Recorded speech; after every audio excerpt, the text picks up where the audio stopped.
Bismillahirrahmanirrahim. Assalamualaikum warahmatullahi wabarakatuh. Pada kesempatan kali ini saya akan menjelaskan tentang tahapan perkembangan bermain anak.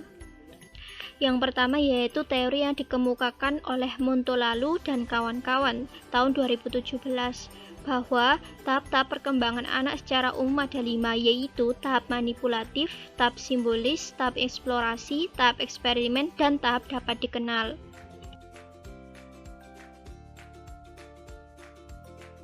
Teori yang pertama yaitu tahap manipulatif yang biasanya terjadi pada anak usia 2-3 tahun yang sudah bisa bermain dengan benda-benda yang ada di sekitarnya untuk dipegang, diraba, digerak-gerakkan, dibolak-balik, dibanting, dijatuhkan, dilempar, ditendang, diduduki, dicium, dipukul, dan sebagainya. Nah, contohnya seperti anak bermain plastisin atau tanah liat. Kemudian yang kedua yaitu tahap simbolis.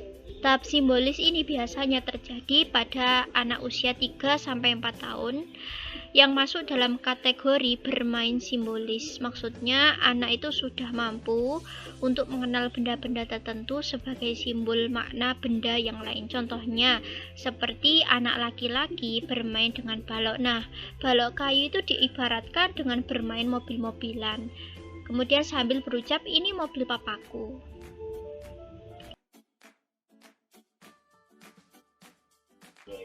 Kemudian yang ketiga yaitu tahap eksplorasi.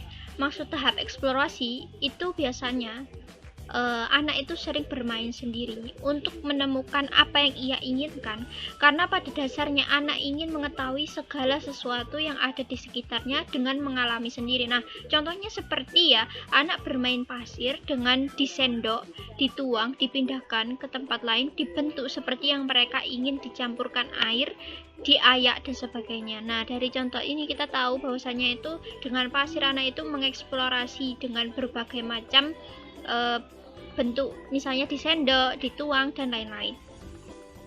Kemudian tahap yang keempat yaitu tahap eksperimen. Maksudnya pada tahap ini anak itu memperoleh banyak pengalaman baru dalam bermain sebelumnya. Anak mulai mencoba-coba mencari jawaban dari persoalan ataupun angan-angan yang mereka lakukan. Contohnya ketika anak bermain di bak pasir atau di pantai, anak itu akan membuat berbagai macam bentuk bangunan atau benda menurut angan-angan mereka, ataupun dengan bantuan kaleng, tempurung kelapa, atau bentuk benda lain dengan berbagai macam percobaan adonan pasir dan sebagainya.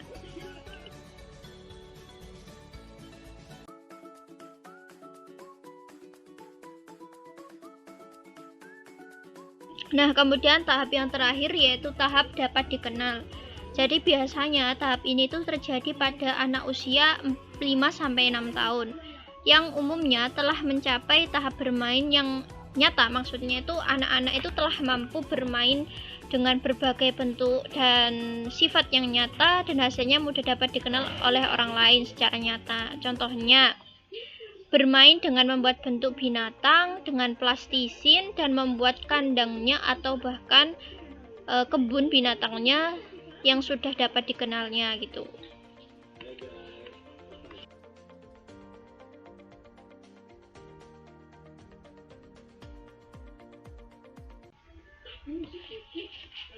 Perkembangan bermain berdasarkan tahap perkembangan sosial anak oleh Mildred Parton. Parton itu menyoroti serta mengamati kegiatan bermain sebagai sarana sosialisasi anak. Ia menemukan 6 bentuk interaksi antar anak yang terjadi pada saat mereka bermain.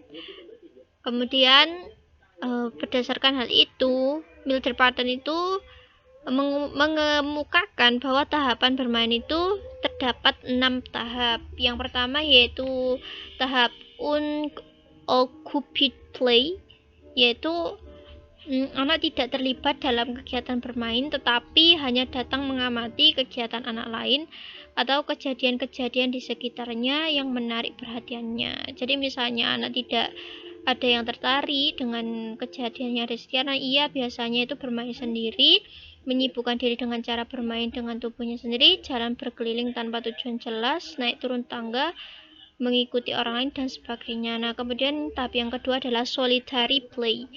Jadi solitary play atau bermain sendiri yang bersifat egosentris tanpa memperhatikan anak lain atau kehadiran orang lain. Yang terpenting, anak bermain sendiri dengan berbagai alat yang dimilikinya. Dalam bermain tidak ada interaksi dengan teman atau orang lain, jadi dia lebih berpusat pada diri sendiri. Kemudian yang ketiga adalah tahap onlooker play atau pengamat, yaitu kegiatan bermain dengan mengamati kegiatan bermain anak-anak lain dan tanpa ada minat untuk mengikuti kegiatan bermain anak-anak lain tersebut. Nah, yang ke tahap keempat yaitu parallel play atau bermain paralel, yaitu anak-anak melakukan kegiatan bermain secara berdampingan atau berdekatan satu dengan lainnya, tapi tetap bermain sendiri-sendiri dengan peralatannya sendiri pula, tidak memperhitungkan teman bermain di sampingnya atau di sekitarnya. Nah, kemudian adalah yang kelima adalah associate play atau bermain asosiatif, ya, ditandai dengan adanya kegiatan bermain bersama dalam tempat, waktu, dan jenis permain yang sama, tetapi belum terjadi suatu bentuk kerjasama yang nyata,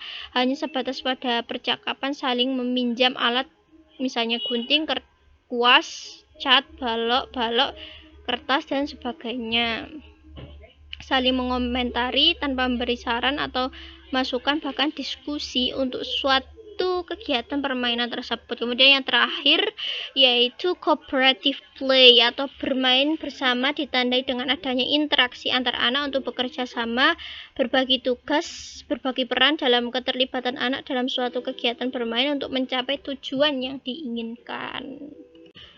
Kemudian tahap perkembangan anak berdasarkan teori Jean Piaget. Jadi Jean Piaget mengemukakan mengenai tahap-tahap perkembangan bermain sejalan dengan perkembangan kognitif anak.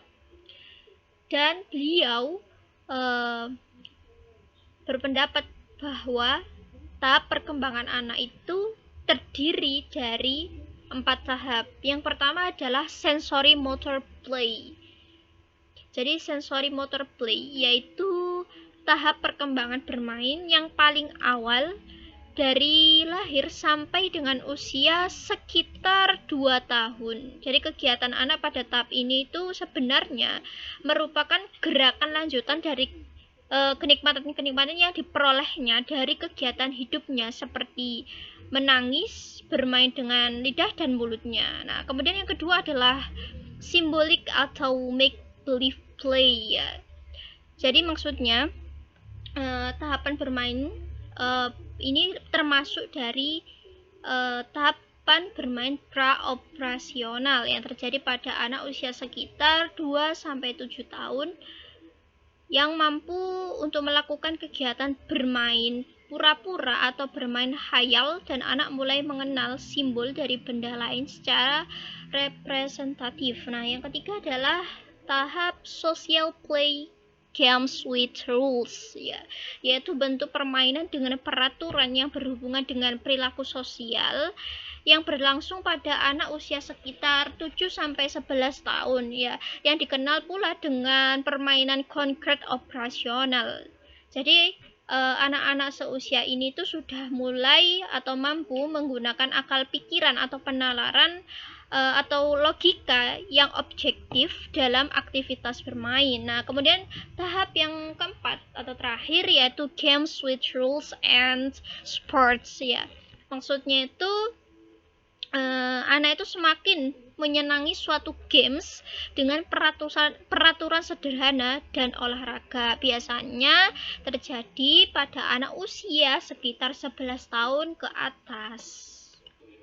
Kemudian teori yang selanjutnya tentang tahapan perkembangan anak yaitu dikemukakan oleh Harlock. Jadi Harlock itu mengatakan bahwa kegiatan bermain ini sangat populer secara universal dan dapat diramalkan sehingga merupakan hal yang lazim untuk membagi tahun kanak-kanak ke dalam tahapan bermain secara spesifik, masing-masing dengan namanya sendiri. Jadi menurut Harlock, tahapan bermain itu ada 4 tahapan. Yang pertama ada tahap eksplorasi atau exploratory stage. Dia tahap eksplorasi Dengan ciri khasnya sampai usia anak 3 bulan, aktivitas bermainnya adalah dengan kemampuan indera penglihatan mereka melihat dan berusaha secara acak untuk meraih benda yang mereka lihat dengan tangannya. Nah, kemudian tahap yang kedua yaitu tahap permainan atau toy stage. Jadi tahapan permainan atau toy stage itu yaitu bermain dengan alat permainan dimulai pada usia anak mencapai usia tahun pertama dan mengalami puncaknya pada usia antara 5-6 tahun. Jadi pada awalnya anak itu senang mengeksplorasi alat mainannya yang dianggap hidup seperti dirinya atau temannya, sehingga alat permainan tersebut dipandang mampu bergerak, berbicara, dan merasakan. Nah, kemudian tahap yang ketiga yaitu tahap bermain atau play stage. Terjadi bersamaan dengan dimulainya anak masuk sekolah dasar. Semula kegiatan bermain anak melanjutkan dari alat-alat mainannya yang mereka miliki, terutama jika menyadari, kemudian merambat ke permainan lainnya. Semakin banyak aktivitas bermain yang mereka lakukan, karena itu dinamakan tahap bermain. Nah, kemudian tahap yang keempat yaitu tahap melamun atau daydream stage. Jadi perkembangan anak itu semakin mendekati masa pubertas, maka minat terhadap aktivitas bermain yang semula sangat disenangi dan menghabiskan banyak waktu bergeser ke arah kegiatan berhayal atau melamun. Jadi melamun itu merupakan salah satu ciri khas anak remaja yang dilakukan hampir sepanjang waktu, yang biasanya disebabkan oleh perasaan bahwa mereka dirinya tidak dipahami oleh orang lain atau mereka merasa diperlakukan kurang adil oleh orang lain. Kemudian teori yang selanjutnya yang dikemukakan oleh Rubin, Voin, Vandenberg, dan Smilenski. Jadi mereka itu berpendapat mengenai tahap perkembangan bermain berdasarkan kognitif. Jadi terdiri dari 4 tahap. Yang pertama adalah bermain fungsional atau functional play. Biasanya terjadi pada anak usia 1-2 tahun dengan ciri-cirinya beraktivitas sederhana, menyenangkan, dan dilakukan berulang-ulang. Jadi aktivitas bermain pada masa ini dapat dilakukan dengan alat atau tanpa alat permainan. Misalnya bermain dengan berlari, mengelilingi ruang tamu atau dapur, mendorong atau menarik kursi plastik, berguling-guling di tempat tidur, memukul-mukul bantal atau piring. Kemudian tahap yang kedua adalah bermain bangun-membangun atau constructive play. Jadi kegiatan bermain bangun-membangun terjadi pada anak-anak prasekolah sekitar usia 3-6 tahun. Jadi anak-anak itu sudah mampu menciptakan sesuatu berdasarkan suatu konsep yang tersusun sebelumnya, walaupun masih sangat sederhana. Semula anak dalam bermain ini bersifat reproduktif, artinya dalam aktivitas bermain tersebut anak-anak hanya membentuk atau membangun berdasarkan sesuatu objek yang mereka kenal atau lihat sehari-hari, kemudian diproduksi atau dicontoh dalam kegiatan bermain tersebut. Kemudian tahap yang ketiga yaitu tahap bermain pura-pura atau make believe play. Jadi kegiatan dalam bermain pura-pura ini anak itu menirukan kegiatan orang lain dalam berbagai status sosial seperti menjadi guru, menjadi dokter, menjadi bidan, menjadi pedagang, polisi, tentara, dan sebagainya. Bahkan tokoh dalam film kartun, dongeng, atau nyata bermain pura-pura tumbuh subur pada anak usia sekitar 3-7 tahun di dunia prasekolah atau taman kanak-kanak. Ya, kegiatan bermain pura-pura ini dapat dilakukan anak secara individual maupun kelompok, baik dengan alat maupun tanpa alat. Contohnya bermain pura-pura yang sering dilakukan oleh anak-anak adalah bermain pasaran, dokter-dokteran, perang-perangan, sekolah-sekolahan, panggung boneka, dan sebagainya. Kemudian tahap yang terakhir atau yang keempat adalah permainan dengan peraturan atau games with rules. Jadi kegiatan bermain pada masa ini itu telah menerapkan suatu peraturan permainan dalam kegiatan bermain. Peraturan yang dipergunakan dalam kegiatan bermain ini dimulai dari peraturan yang sederhana sampai dengan peraturan yang kompleks. atau baku seperti dalam kegiatan olahraga seperti sepak bola, bola voli, bulu tangkis, dan sebagainya. Teori yang terakhir berdasarkan teori Turner dan Helms. Jadi mereka memandang kegiatan bermain itu sebagai sarana sosialisasi anak, memberi kesempatan pada anak untuk saling mengenal dan belajar untuk menyesuaikan diri dengan lingkungan sosialnya. Secara garis besar mereka itu berpendapat bahwa kegiatan bermain itu dibedakan menjadi 3 kategori. Yang pertama ada exploratory and manipulative play, yang kedua destructive play, dan yang ketiga adalah imaginative atau make believe play. Yang pertama ada exploratory and manipulative play. Jadi kegiatan bermain itu menjelajah dan manipulasi sudah dapat diamati semenjak masa bayi. Anak itu merasa senang dengan menyadar akan kemampuannya melalui penjelajahan yang dimulai dari dirinya sendiri. Seiring dengan perkembangannya, anak pun akan menjelajahi lingkungan di sekitar yang semakin meluas.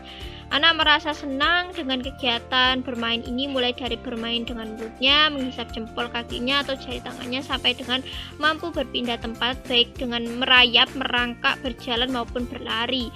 Kemudian yang kedua adalah destructive play. Jadi bermain itu menghancurkan mulai kelihatan pada masa kanak-kanak di bawah 5 tahun.